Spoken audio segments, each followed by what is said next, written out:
दर दिवसाच्या माझ्या पोटदुखीच्या त्रासाला मी जेवढी कंटाळले ना, त्याच्यापेक्षा जास्त माझ्या घरचे कंटाळले. तर मंडळी मला ना सारखं-सारखं पोटदुखीचा त्रास आहे आणि तो असा की मला गाठ जात राहते माझी सारखी-सारखी. आता गाठ जाणे हे बऱ्याच जणांना माहीत असेल आणि काही जणांना माहीत पण नसेल.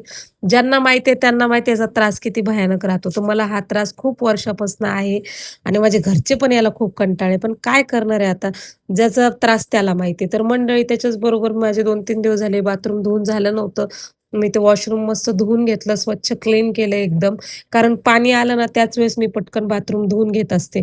कारण मग पाणी नसतं आणि मग भरून पण ठेवायचं असतं. तर खरं तर माझं पोटदुखीचा त्रास आहे ना मला याच कारणाने जास्त होतो कारण मला पाणी भरावं लागतं.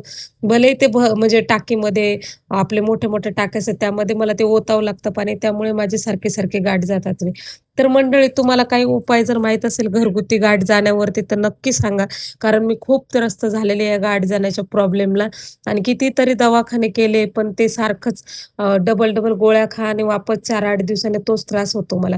खूप जास्त मला त्रास होतो त्याचा. तर मंडळी एक दिवस तर असं झालं ना, म्हणजे आत्ताची गोष्ट कालची, की मला नाही का एवढं जास्त दुखत होतं, असं वाटत होतं आत्ताच्या आत्ता जाऊन ॲडमिट व्हावं दवाखान्यामध्ये आणि या पोटदुखीमुळे कितीतरी वेळा मी ॲडमिट पण झालेली आहे दवाखान्यात. मग यांना मी कॉल केला म्हटलं, "मला आता खूप जास्त त्रास होऊ राहिलाय. मला आत्ताच्या आत्ता दवाखान्यात घेऊन जा किंवा गोळी तरी आणून द्या."